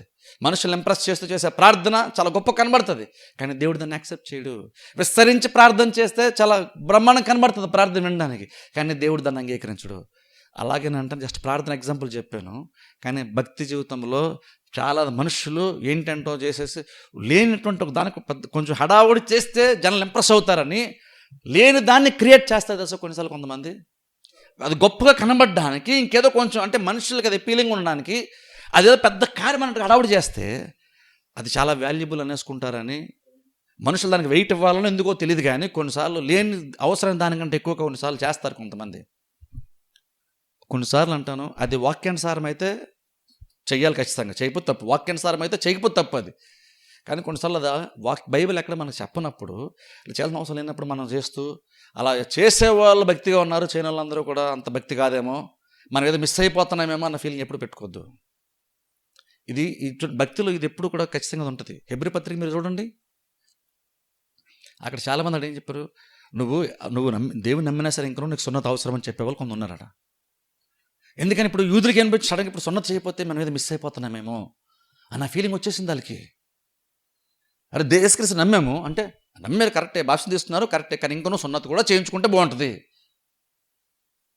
ఒకడన్నా అనిపిస్తుంది, నిజమే కదా, బహుశా మనం మిస్ అయిపోతున్నాం ఏదన్నా, బహుశా చేయాలేమో అన్న ఫీలింగ్ వచ్చేసి కొంతమంది ఆ రకంగా దాన్ని నమ్మి యేసుక్రీస్తు నమ్మిన తర్వాత కూడా నెరవేర్పులో ఉంటూ కూడా మళ్ళీ పాత నిబంధనలో సున్నతిని ఫాలో అయ్యే వాళ్ళు చాలామంది ఉన్నారు. అందుకని హెబ్రీ పత్రిక రాసి అక్కడ పౌలు చాలా విషయాలు కూడా చెప్తాడు వాళ్ళకి. అది బైబిల్ కాలంలో కాదు, ఈ రోజుల్లో కూడా ప్రస్తుతం 2025లో కూడా భక్తికి ఇలా చాలా అవసరాన్ని కలుపుతారు. మంచిదే కదంటే ఉంటే అంటాం, కానీ మంచిదంటే నీ భక్తికి అది ఎంతవరకు స్వచ్ఛంగా మారుస్తుంది ఇంపార్టెంట్. ఇప్పుడు మనమన్నా సరే ఏదైనా కలుపుకోవడానికి మనకు ప్రాబ్లం ఏమీ లేదు, కానీ నీ భక్తిని ఇంకా బెటర్గా మారుస్తుందా, నీ భక్తిని ఇంకా ప్యూర్గా మారిస్తే దేనైనా కొత్తగా యాడ్ చేసుకుంటాం. సడన్గా రేపు అనిపించింది అనుకోండి, దాన్ని మనం కూడా చేస్తాం, కానీ అది భక్తిని బెటర్గా మార్చాలి, భక్తి స్వచ్ఛంగా ఉండాలి. ఎందుకంటే భక్తి స్వచ్ఛంగా ఎందుకు ఉండాలంటే అదే నీకు నిజంగా తృప్తిని ఇస్తుంది కాబట్టి. లేదనుకో నువ్వు వేరే భౌతికంగా నీకు అనిపించింది లేదు ఎవరికి అనిపించింది కనుక నువ్వు ఏదో భక్తికి యాడ్ చేస్తావు అనుకో, నువ్వు చేస్తూ ఉంటావు, చేసిన కొత్తలో నీకు ఏదో గొప్పగా భక్తి వస్తుంది, సాటిస్ఫాక్షన్ ఉంటుంది, కానీ తర్వాత నిజంగా నీకు సాటిస్ఫాక్షన్ రాదు తెలుసా. ఎందుకంటే అది మనుషుల ఆలోచనలో పుట్టినప్పుడు అది ఎప్పుడు కూడా నీకు ఆశీర్వాదకరంగా ఉండదు. అది నీకు కొత్తలో ఎమోషనల్గా తృప్తిని ఇస్తుంది, కానీ తర్వాత నీకు తృప్తిని ఇవ్వదు. ఇక్కడ చూస్తే వాళ్ళు భక్తి సిన్సియర్ ఇక్కడ. అందుకని వాళ్ళు ఇంత ముందర ఏదో హడావుడి చేద్దాం, బల్లరిపిద్దాం, ఏదో చేద్దాం అట్లా సింపుల్ అంటున్నారు. 2వ వచనం 3వ వచనం చూస్తే అక్కడ వాళ్ళు ఏమంటున్నారు, మనం దేవుని అనుసరిద్దాం, దేవుడు మనతో మాట్లాడతాడు, ఆయన వాక్యం దేవుడు మనకు బోధిస్తాడు, మనం తెలుసుకుందాం, నేర్చుకుందాం, ఆయన మార్గాలు మనం అనుసరిద్దాం అని 2-3 వచనాలు అన్నారు. ఇక్కడ 5వ వచనంకి వచ్చేసరికి మనం సింపుల్ ఒకటి చేద్దాం, దేవుని నామాన్ని మనం స్మరిద్దాం. సింపుల్. అలా భక్తి లేదా? ఇంతకుముందు 3 అధ్యాయం వరకు వాళ్ళకున్న నామకార్థ భక్తి కంటే ఈ 5వ వచనంలో వాళ్ళు చెప్పిన భక్తి చాలా చాలా ఉన్నతమైనటువంటిది, చాలా చాలా నిజమైనటువంటి భక్తి. 6వ వచనం చదువుకుందాం. ఆ దినమున నేను కుంటివారిని పోగు చేయుదును, అవతలకు వెళ్ళగొట్టుబడిన వారిని, బాధింపబడిన వారిని సమకూర్చుదును. ఇదే యెహోవా వాక్కు. కుంటివారిని శేషముగాను, దూరమునకు వెళ్ళగొట్టబడిన వారిని బలమైన జనముగాను నేను చేతును. యెహోవా సియోను కొండయందు ఇప్పటి నుండి శాశ్వత కాలము వరకు వారికి రాజుగా ఉండును. మందల గోపురమా, సియోను కుమార్తె పర్వతమా, మునుపటిలాగున యెరూషలేము కుమార్తె మీద నీకు ప్రభుత్వము కలుగును. ఇక్కడ చూడండి, 6 నుంచి 8 వరకు మనం చూసుకుంటే అక్కడ మరలా అక్కడ ఆ దినమున అని దేవుడు మాడుతున్నాడు. అలా మాడుతూ అంటున్నాడు, నేను కుంటివారిని పోగు చేస్తాను అని దేవుడు అక్కడ కొంచెం బలహీనమైన స్థితిలో ఉండి అల్పమైనటువంటి వారు దేవుడు మాడుతూ అంటే దేవుడు ఇక్కడ ఏం చెప్తున్నాడు, నేను సమకూర్చినప్పుడు గొప్ప గొప్ప వాళ్ళని, బలమైనటువంటి వాళ్ళని, ఉన్నతమైనటువంటి వారిని మాత్రం సమకూరుస్తాను కాదు, ఆ సమాజంలో అంటే యెరూషలేం పట్టణము లేదా ఇజ్రాయెల్ ప్రజల్లో అత్యంత బలహీనంగా ఉండి మనుష్యులు కూడా పెద్దగా లెక్క చేయకుండా పట్టించుకోకుండా ఆ అట్టడి స్థితిలో ఉన్నటువంటి వారిని కూడా నేను తిరిగి సమకూరుస్తాను దేవుడు చెప్తున్నాడు. వాళ్ళకి దేవుడు ఎందుకు మాడుతున్నాడు, కుంటివారిని అంటే అర్థం ఏంటి? నేను బేసిక్గా చెప్తున్నాడు, దేవుడు అందరి మీద నా దృష్టి ఉంటుందని చెప్తున్నాడు. ఇప్పుడు చూడండి, కొన్నిసార్లు గొప్ప గొప్ప వాళ్ళ మధ్యలో బలహీనమైన వాళ్ళని పెద్ద మనం పట్టించుకోం, అవునా కదా? నార్మల్గా ఇప్పుడు చూడండి, పెద్ద పెద్దలు ఎవరిని వచ్చారు అనుకోండి, వాళ్ళ ముందు చిన్న చిన్న మనం పట్టించుకోము. కానీ దేవుడు ఏం చెప్తుంటే, ఆ టైం వచ్చినప్పుడు నేను చేస్తాను తెలుసా, నేను సమకూర్చినప్పుడు గొప్ప గొప్ప వాళ్ళందరినీ సమకూరుస్తాను అని కాదు, నేను కుంటి వారిని, బలహీనమైన వారిని కూడా సమకూర్చిన తెలిసి స్పెసిఫిక్ వాళ్ళ గురించి కూడా చెప్తున్నాడు. అంటే ఇది ఎక్కువ సమకూర్చినప్పుడు ఎక్కువ మేలు ఎవరు జరుగుతుందంటే, అత్యంత బలహీనమైపోయి డిసడ్వాంటేజ్ స్టేజ్లో ఉండి మాకు భవిష్యత్తు లేదు అనుకున్నటువంటి వాళ్ళకి ఎక్కువ మేలు జరుగుతుంది. ఇందులో మేమంతా బ్రహ్మాండంగా ఉన్నాం అనుకున్న వాళ్ళకి కాదు ఇక్కడ ఈ టైం వచ్చిన మేలు జరిగేది. మేము మేము ప్రాబ్లమ్స్ ఉన్నాము, మా వల్ల ఏది అవ్వట్లేదు, మేము చాలా డిసడ్వాంటేజ్లు ఉన్నాము, మాకు ఏది అవ్వట్లేదు అనుకొని మేము అట్టడి స్థితిలో ఉన్నాం అనుకున్న వాళ్ళకి స్థితిని దేవుడు ఇంకా బెటర్గా మారుస్తాడంట. అందరికంటే ఎక్కువగా వాళ్ళని పైకి తీసుకొస్తాడంట దేవుడు.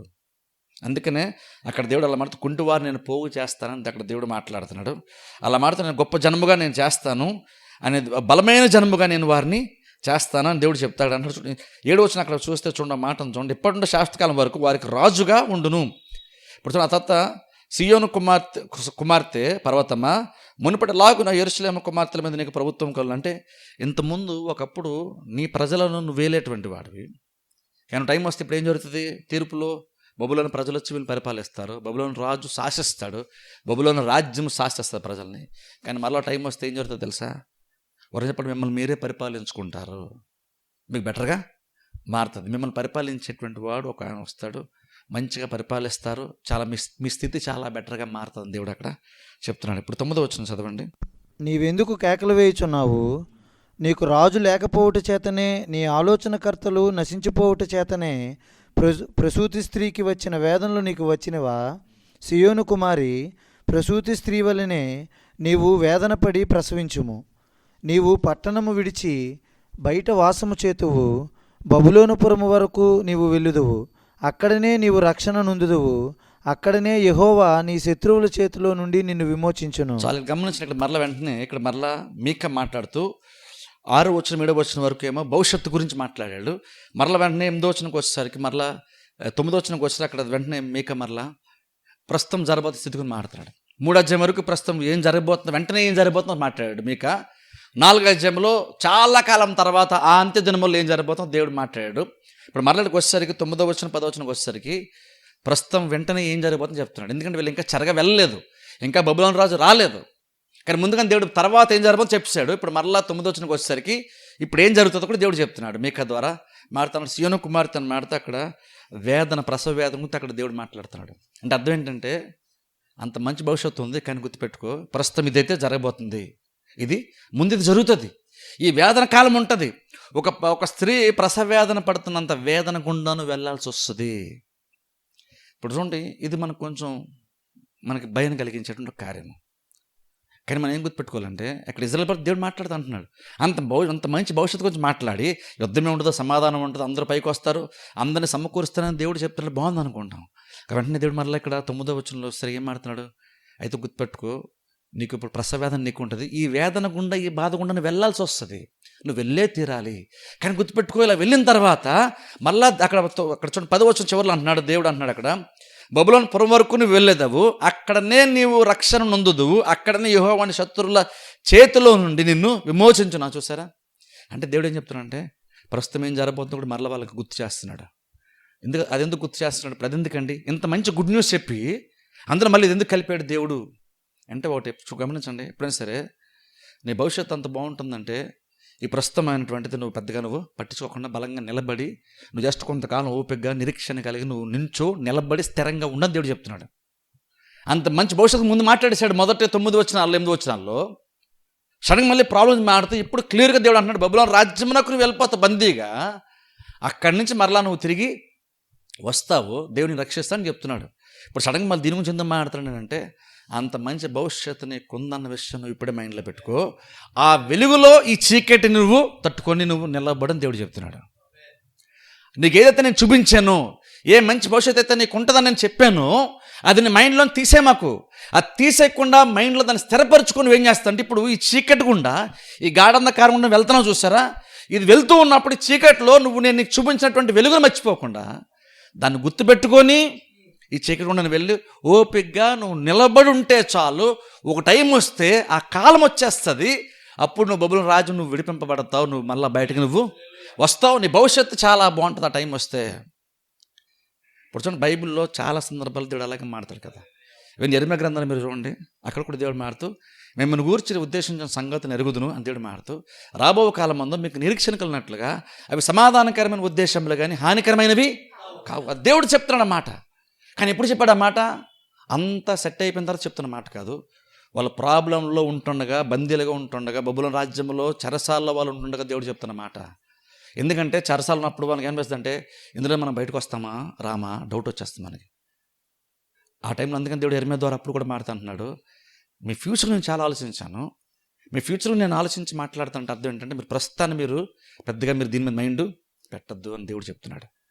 అంటే అర్థం ఏంటి? ఇప్పుడు మరి అప్పుడు ఇదెందుకు చెప్తున్నాడు, ఇది మైండ్ పెట్టకపోతే ఇదెందుకు చెప్తున్నాడు దేవుడు అంటే, ఈ మొమెంట్లో కూడా ఈ మొమెంట్లో నువ్వు భక్తి కొనసాగుతూ ఆ మంచి భవిష్యత్తును చూస్తూ ఆ నిరీక్షణని స్మరిస్తూ అందులో నువ్వు స్థిరపడుతూ నీ భక్తి జీవితాన్ని కొనసాగించు ఈ చీకటిలో కూడా అని దేవుడు చెప్తున్నాడు. అప్పుడేమవుతుంది? నువ్వు కొంచెం ఓపికగా ఉంటే, జస్ట్ నిలబడి ఓపికగా నిరీక్షణ విడిచిపెట్టకుండా నువ్వు ఉంటే కనుక నీకు మంచి భవిష్యత్తు ఉందని దేవుడు చెప్తున్నాడు. ఇది బైబిల్లో చాలా సందర్భాల్లో మన టైం సరిపోతుంది, యాక్చువల్ చాలా వచనాలు తీర్చు దానికి. దేవుని ప్రేమించే వారికి ఆయన సంకల్పపు చొప్పున పిలువబడ్డ వారికి మేలు కలుగొట్టకే సమస్తమును సమకూడి జరుగుచున్నవని ఎరుగుదుము అన్నాడు పౌలు. నాకు తెలుసు అంటున్నాడు పౌలు. ఏం తెలుసు అంటే, ఇప్పుడు ఏం జరుగుతున్నా సరే ఇవన్నీ కలగలిపిన తర్వాత దేవుడు ఒక మంచి అవుట్పుట్ తీసుకొస్తాడు, అదంతా మేలుకరంగానే మారుతుంది. దానికి యోసేపు బెస్ట్ ఎగ్జాంపుల్. దానికి యోసేపు బెస్ట్ ఎగ్జాంపుల్. అందుకని ఇప్పుడు మనం కుంటున్నామా, ఇప్పుడు మనం బలహీనంగా ఉన్నామా, ఇప్పుడు అల్పంగా ఉన్నామా, దీనికోసం ఆలోచించకూడదు. ఎందుకంటే కొన్నిసార్లు నువ్వు కొన్ని సిచ్యువేషన్ కూడా వెళ్ళాల్సి వస్తుంది, వెళ్ళిన తర్వాత నువ్వు చాలా బలంగా మారుతుంది దేవుడు అక్కడ చెప్తున్నాడు. అక్కడ ఇప్పుడు చూడండి, బైబిల్ మనం చూస్తే యాకోబు నాడు చూస్తారా, యాకోబు తిరిగి వాళ్ళ అన్న దగ్గరికి వెళ్తున్నప్పుడు దేవునితో పోరాడి గెలిచిన సందర్భం చూస్తే దానికి చెప్తున్నాను. దేవునితో పోరాడుతున్నప్పుడు దేవుడు ఏం చేస్తాడు, ఇక్కడ యాకోబు యొక్క తొడ మీద కొడతాడు. ఆ తొడ వలసలేదని బైబిల్ మనం చూస్తాం. కుంటుకుంటూ తిరిగి వెళ్తున్నాడు యాక్చువల్గా.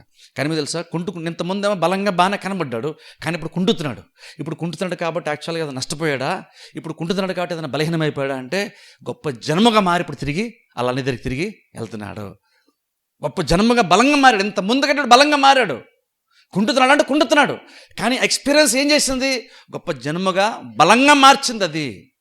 అలాగే ఈ బబులోను అనేటువంటిది, ఈ బానిసత్వం అనేటువంటిది చెరగా వెళ్ళిపోయినటువంటిది ఓ రకంగా వాళ్ళకి ఇబ్బందే, కానీ వాళ్ళని బలంగా మార్చేటువంటి కార్యం కూడా ఇదే వాళ్ళు బలంగా మారుస్తుంది. కాబట్టి జస్ట్ నువ్వు చెర ఒక్కటి చూడొద్దు, నువ్వు ఇక్కడ బబులోను రాజ్యానికి వెళ్ళిపోతే నువ్వు ఒక్కటి మాత్రం చూడొద్దు. ఇందులో నువ్వు బయటకు వస్తావు, నువ్వు రక్షణ పొందుతావు, నువ్వు అక్కడ దేవుడు అన్నాడు అక్కడనే నీ శత్రువుల చేతిలో నుండి నిన్ను విమోచన వస్తుందని దేవుడు మారుతూ 11 వచ్చిన చదవండి, 11 నుంచి 13 చదివండి. మనము చూచుచుండగా సియోను అపవిత్రపరచబడును గాక అని చెప్పుకొనుచు అన్యజనులు అనేకులు నీ మీదకి కూడి వచ్చి ఉన్నారు. కళ్ళములో ఒకడు పనలు కూర్చున్నట్టు యెహోవా వారిని సమకూర్చును. అయితే వారు ఆయన తలంపులు తెలుసుకొనుకున్నారు, ఆయన ఆలోచన వారు గ్రహింపకున్నారు. సియోను కుమారి చూడండి 11 పంట ఎక్స్ప్లెయిన్ చేస్తాను చూడండి. ఇక్కడ మనము చూచుచుండగా సియోను అపవిత్రపరచబడును గాక అని చెప్పుకొనుచు అన్యజనులు అనేకులు నీ మీదకే కూడి వచ్చి ఉన్నారు. ఇక్కడ గమనించండి, దేవుడు తీర్పు తీరుస్తున్నట్టు చూస్తారా? ఈ తీర్పు తీర్చే టైంలో వీళ్ళకి ఏమి పెద్ద కలిసి రావట్లేదు కదా, ఇంకా దేవుడు తీర్పు తీర్చడం కలిసి రావట్లేదు. ఆ సిచ్యువేషన్ అంట, ఈ ప్రాబ్లం అన్యులు చూసినప్పుడు అనుకుంటారంట వీళ్ళకి ఇప్పుడు చాలా బలహీనంగా వాళ్ళు ఉన్నారు అని వాళ్ళు అనుకున్నట్టు. యాక్చువల్ వాళ్ళు ఏం చేస్తారంటే, ఇప్పుడు మనం వాళ్ళ మీదకి వెళ్దాం, వాళ్ళు ఎందుకంటే వాళ్ళు బలహీనంగా ఉన్నారు, వాళ్ళ మీదకి వెళ్దాం, వాళ్ళు మనం జయించవచ్చు, వాళ్ళు నష్టపరచవచ్చు అని చెప్పేసి ఇజ్రాయేల్ ప్రజల యొక్క పతనాన్ని కోసం చూస్తున్నారు కొంతమంది. దేవుడు తీర్పు తీరుస్తుంటే ఆ తీర్పుని బయట నుండి చూస్తున్నటువంటి కొంతమంది అన్యుల జనాంగము వాళ్ళు అనుకుంటారంట ఇది వాళ్ళ పతనాన్ని ఎదురు చూస్తూ, వాళ్ళ పతనాన్ని కోరుకుంటూ, వాళ్ళు ఎలా పడిపోతారు వాళ్ళని ఎదురు చూస్తూ, ఈ సిచ్యువేషన్లో వాళ్ళు దాన్ని అడ్వాంటేజ్ మార్చుకుందామని వాళ్ళ బలహీనమైనటువంటి స్థితిని చూసి కాపు కాసుకొని ఉంటారంట. కొంత అన్యజనుల గురించి మాట్లాడతాం దేవుడు ఇక్కడ. అలా మారుతూ అలా ఉంటారంట. కానీ గుడ్ న్యూస్ అంటే దేవుడు అంటున్నాడు, అలా ఉన్నప్పుడు వాళ్ళు అలా కాపు కాసుకొని చూసి వాళ్ళ మీదకి ఇప్పుడే మనం వెళ్దాం, ఎందుకంటే వాళ్ళు ఇప్పుడు బలహీనంగా ఉన్నారు, వాళ్ళు చేతకారు, ఇప్పుడు వాళ్ళు ఏమి డిఫెండ్ చేస్తారు కాబట్టి ఇప్పుడే మనం ఏదైనా చేయాలంటే వాళ్ళు ఏదైనా ఇప్పుడే మనం చేయొచ్చు అనుకొని అవకాశం కోసం పొంచి చూస్తున్నటువంటి వాళ్ళ గురించి దేవుడు మాట్లాడుతున్నాడు అక్కడ. వాళ్ళకి ఇజ్రాయెల్ ప్రజలు బలహీనంగా ఉన్నారని చూసి వీళ్ళు ఏం చేద్దామని ఆలోచన చేస్తున్నారు కదా. కానీ వాళ్ళకేం అర్థం కాదంటే, ఎవరికి అన్యులకి ఏం అర్థం కాలేదంటే ఇదంతా దేవుని యొక్క ప్లాన్ అని వాళ్ళకి అర్థం కాదంట. అంటే దేవుని యొక్క ప్లాన్ అర్థం ఏంటి? వీళ్ళందరూ అనుకున్నారంటే సియోను పట్టణము లేదా ఇజ్రాయెల్ ప్రజలు బలహీనలు అయిపోయారు, దీన్ని మనం అడ్వాంటేజ్గా తీసుకుందామని చూసేవాళ్ళు కొంతమంది ఉన్నారంట. ఈ సిచ్యువేషన్ మనం దాన్ని అడ్వాంటేజ్ తీసుకొని చూసేటువంటి వాళ్ళు కొంతమంది ఉంటే దేవుడు అంటున్నాడు, అలాగే వీరి యొక్క బలహీన స్థితిని వారికి బలంగా మార్చుకుందామని కాపు కాసు చూసేటువంటి వాళ్ళకేమీ తెలియలేదని దేవుడు ఇక్కడ చెప్తున్నాడంటే, మీకే చెప్తున్నాడంటే ఇదంతా దేవుని యొక్క ప్లాన్లో ఒక భాగం అని వాళ్ళకి అర్థం కాదంట. అంటే అర్థం ఏంటి? ఇప్పుడు వరంగా చెప్పండి, వాళ్ళని బలహీనపరిచింది ఎవరు? తీర్పు తీర్చేవారు దేవుడు. వీళ్ళనుకున్న దీనిలో మనం ఏ రకమైన లాభం సంపాదించుకుంటామని కాపు కాసుకొని చూస్తుంటే అక్కడ దేవుడు అంటున్నాడు, అసలు అంతా వాళ్ళు బలహీనంగా ఉన్నారంటే దానికి కారణం ఎవరు? నేను. ఇదంతా నా ప్లాను. వాళ్ళేమనుకున్నారు, దీని వాళ్ళకి లాభంగా మార్చుకుందని వాళ్ళు చూస్తున్నారు కదా అనుకుంటూ చూడండి. అక్కడ 12వ వచనంలో 3 చూస్తే, అయితే వారు ఆయన తలంపులు తెలుసుకొనక ఉన్నారు, ఆయన ఆలోచన వాళ్ళు గ్రహింపకున్నారు. అంటే ఎందుకు ఏం గ్రహించలేదు వాళ్ళు? 13వ వచనం చూస్తాను చూడండి. ఇప్పుడు వాళ్ళు గ్రహించలేదు కాబట్టి, సియోను కుమారి నీ శృంగమును ఇనుపదిగాను నీ డెక్కలు ఎత్తడివిగాను నేను చేయుచున్నాను. ఇప్పుడు చూడండి, అక్కడ దేవుడు మాట్లాడుతున్నాడు, అలా శత్రువుల్ని బలహీనమైన స్థితిని చూసి వాళ్ళని మీద పెత్తనం చలాయించాలి, నేను డామినేట్ చేయాలని చూస్తున్న సందర్భంలో సియోను కుమార్తె అని దేవుడు అక్కడ మాట్లాడుతున్నాడు. నేను ఎలా మారుస్తానంటే, నీ శృంగం ఇనుపదిగా అంటే నీ కొమ్ములు ఇనుపదిగాను, నీ డెక్కలు అంటే చూడండి, ఇప్పుడు ఎద్దు ఉందనుకోండి, ఎద్దు కాళ్ళు కింద ఉంటుంది చూసారా, పాదాలకి చక్కలాగా ఏదో ఉంటుంది చూసారా, దాని గురించి ఫుట్టుకుని దేవుడు మాట్లాడుతూ అంటున్నాడు. దాన్ని అంటే దేవుడు అంట డెక్కలు ఎత్తడివిగా నేను చేస్తాను, నీ కొమ్ములేమో ఇనుపవిగాను, నీ డెక్కలు అంటే నీ పాదాలు దానికేమో నేను ఎత్తడివిగా నేను చేస్తున్నాను. అంటే ఒక సాధారణంగా నేను పెద్దగా కాపాడలేనటువంటి ఏదైతే బలహీనమైన ఉందో దాన్ని నేను ఎంత స్ట్రాంగ్గా మారుస్తానంటే నువ్వు దాంతో దేవుడు నీ శత్రువును తొక్కేస్తా అన్నాడు దేవుడు అక్కడ. నీ శత్రువు నువ్వు నేను బలహీన స్థితిని చూసి నీ మీద దాడి చేద్దామని చూస్తున్నటువంటి వాళ్ళు మనం ఏదో వెళ్తాం, వీళ్ళు మనం తొక్కేద్దాం అనుకుని వీళ్ళు వెళ్తున్నారు శత్రువులు. కానీ దేవుడు అంటున్నాడు, ఇదంతా నా ప్లానే కదా. నా ప్లాన్ ఏంటంటే వాళ్ళందరూ ఇప్పుడు సియోను కుమార్తె దగ్గరికి వస్తారు అంటే ఇజ్రాయెల్ ప్రజల దగ్గరికి వచ్చి ఇజ్రాయెల్ ప్రజలు అణిచివేద్దామని వీళ్ళు చూస్తుంటే దీని వెనకాల దేవుడు ఏం ప్లాన్ చేశాడని ఇక్కడ మీకే చెప్తారంటే, వాళ్ళు వచ్చిన తర్వాత దేవుడు వీళ్ళు కొమ్ముల్ని ఇనుపుగాను వీళ్ళు డెక్కలేమో ఇత్తడిగా మార్చేస్తారు కాబట్టి వీళ్ళు తొక్కుదామని వాళ్ళు వస్తే వీళ్ళ చేత వాళ్ళు తొక్కబడతారని చెప్తున్నాడు దేవుడు. చూడాల్సిన దాని గురించి ఇదంతా దేవుని యొక్క ప్లాన్ అని మీకే చెప్తున్నాడు. ఇదంతా శత్రువులు గ్రహించలేదు, వాళ్ళ దురాశతోనో వాళ్ళ అత్యాశతోనో వాళ్ళు ఏంటంటే దీన్ని అడ్వాంటేజ్ తీసుకొని చూస్తున్నారు. అప్పుడు దేవుడు అంటున్నాడు అక్కడ, నేను నిన్ను బలంగా మార్చేస్తాను, నీ కొమ్ములంత బలంగా లేవని నీ డెక్కలంత బలంగా లేవని వాళ్ళు వచ్చి నేను తొక్కేద్దామని చూస్తున్నారు కదా. నేనేం చేస్తానంటే నేను నీ కొమ్ముల్ని ఎత్తడిగా మార్చేస్తాను, నీ డెక్కలనేమో నీ కొమ్ములేమో ఇనుపుగా మార్చేస్తాను, నీ డెక్కలు మెత్తగా మార్చేస్తాను. వాళ్ళు వచ్చిన వాళ్ళు తొక్కి పడేస్తావు అని దేవుడు చెప్తున్నాడు. నువ్వు తొక్కి పడేస్తావు. శత్రుల యొక్క ప్లాన్స్ అన్నిటిని కూడా అవన్నీ లయమైపోతాను దేవుడు మాడుతూ ఆ లాస్ట్ చదువుతాను చూడండి. అనేక జనములు 13 అనేక జనములను నీవు అనగదొరుకుదు, వారికి దొరికిన లాభము నేను యెహోవాకు ప్రతిష్ఠించుదును, వారి ఆస్తిని సర్వలోక నాథునికి ప్రతిష్ఠింతును. సరే, ఇజ్రాయెల్ ప్రజల్ని మొత్తం ఉన్నదంతా కూడా దోచేసుకుందామని శత్రువులు వస్తారట. వచ్చినప్పుడు దగ్గర దేవుడు అంటున్నాడు, నేను వాళ్ళని నీకు కబ్జెప్తాను కాబట్టి నువ్వే వాళ్ళని తొక్కేస్తావు, అన్యుల దగ్గర ఉన్నటువంటి సంపద కూడా తిరిగి నీకు వచ్చేస్తుంది, నువ్వు ఆ సంపద నువ్వు దేవుని కూడా ప్రతిష్ఠిస్తావు. నువ్వు ఇప్పుడు దేవుని కొరకు నీకు వచ్చినటువంటి ధనాన్ని ప్యూర్గా చక్కగా నువ్వు దేవుని కొరకు దేవుని యొక్క మందిరం విషయమే నువ్వు దాన్ని వాడతావు అని దేవుడు ఇక్కడ చెప్తున్నాడు. ఒకసారి ఆలోచించండి, ఇదంతా కూడా త్వరలో జరగబోతున్న కార్యము, దూర భవిష్యత్తులో జరగబోతున్న కార్యం దేవుడు ఇక్కడ చెప్తున్నాడు. ఇప్పుడు మనం ఒక వచనం చదువుకుందాం. ఒకసారి ద్వితీయోపదేశకాండం తీయండి, ఒకసారి అది చదువు ముగించారు. ద్వితీయోపదేశకాండం 4వ అధ్యాయము 30-31 వచనం చదువుకుందాం. ద్వితీయోపదేశకాండము 4వ అధ్యాయం 30-31 వచనం ఒకసారి చదువుకుందాం. ద్వితీయోపదేశకాండం 4వ అధ్యాయము 30-31 వచనాలు. ద్వితీయోపదేశకాండము 4వ అధ్యాయము 30-31 చదవండి. ఈ సంగతులన్నీ నీకు సంభవించిన తరువాత నీకు బాధ కలుగునప్పుడు అంత్యదినములలో నీవు నీ దేవుడైన యెహోవా వైపు తిరిగి ఆయన మాట వినిన ఎడల నీ దేవుడైన యెహోవా కనికరము గల దేవుడు గనుక నిన్ను చెయ్యి విడువడు, నిన్ను నాశనం చేయుడు. తాను నీ పితరులతో ప్రమాణము చేసిన నిబంధనను మరిచిపోడు. సరే, ఇక్కడ చూడండి, ఇక్కడ కూడా మోషే ముందుగానే ఇశ్రాయేలుతో మాట్లాడుతున్నాడు. 4వ అధ్యాయంలో ఏ సారాంశం ఉందో అది 2 వచనాలు మనకు కనబడుతుంది. అంటే దేవుడు బేసిక్గా ఎలా పని చేస్తాడంటే, అక్కడ మోషే అంటున్నాడు, మీరు కనుక ఒకవేళ మీరు దేవుడిని కనుక వదిలేసి కనుక మీరు అన్ని దేవతలు పూజించేదన్నా చేస్తే మీకు ఖచ్చితంగా ప్రాబ్లం వస్తుంది. అది దేవుడు చెప్తున్నాడు. మీరు వేరే దాన్ని అనుసరించి మీకు ప్రాబ్లం వస్తుంది. కానీ మీరు గుర్తుపెట్టుకోండి, అవన్నీ ఈ సంగతులు జరిగిన నీకు సంభవించిన తర్వాత, అంటే ఏంటి, నువ్వు తీర్పులోనికి వెళ్ళిపోయి బహుశా నీకు తీర్పు వచ్చేసి నష్టపోయిన తర్వాత నువ్వు గుర్తుపెట్టుకో, అక్కడితో మొత్తం ఎండ్ అయిపోలేదు. అక్కడ ఏం జరుగుతుందంటే దేవుడు అంటున్నాడు, అక్కడ నీకు ప్రాబ్లమ్స్ అన్నీ వచ్చి నువ్వు అంతా నష్టపోయిన తర్వాత, ఈ సంగతులు జరిగిన తర్వాత నీకు బాధ కలిగినప్పుడు గుర్తుపెట్టుకో, అంత్యదినములలో నీవు నీ దేవుడైన యెహోవా వైపు తిరిగి నువ్వు కనుక మాట వింటే గనక, దేవుడు అంటున్నాడు, నీ దేవుడైన యెహోవా కనికరం గల దేవుడు కాబట్టి ఏం చేస్తాడంటే నిన్ను చేయబడివాడు, నిన్ను నాశనము చేయడు, తాను నీ పెద్దలతో ప్రమాణం చేసే నిబంధన మర్చిపోడు. అంటే అర్థం ఏంటంటే మరలా నేను దేవుడు పైకి తీసుకొస్తాడు, నేను పైకి తీసుకొస్తాడు దేవుడు. బేసిక్ చూడండి, ఇది ద్వితీయోపదేశకాండం ఎప్పుడు మోసే టైంలో, కానీ అదే సారాంశం మీకా గ్రంథం 4వ అధ్యాయంలో కూడా మనం చూస్తున్నాం. ఇంత కాల వ్యవధిలో కూడా ఇంకో సారాంశం ఎగ్జాక్ట్ అదే. అంటే ఇవన్నీ జరిగిపోయిన తర్వాత ఖచ్చితంగా మంచి రోజులు వస్తాయి అని దేవుడు చెప్తున్నాడు. అంటే అర్థం ఏంటి, ఈ మాట ఎందుకు చూపించాను లాస్ట్లో అంటే, దేవుడు ఎప్పుడైనా సరే కార్యం అలాగనే దేవుడు జరిగిస్తాడు. ఎవరో ఏదో మీకా గ్రంథంలో వాళ్ళకి మాత్రమే దేవుడు అలా చేశాడు, మిగిలినలకు అవకాశం లేదు, మిగిలిన దేవుడు అలా అవకాశం ఇవ్వట్లేదు, మిగిలినలకు అలా పనిచేయటదని కాదు. దేవుడు ఎప్పుడు పనిచేసే విధానం అది. దేవుని కాలం దూరమైనప్పుడు ప్రాబ్లం ఖచ్చితంగా వస్తుంది.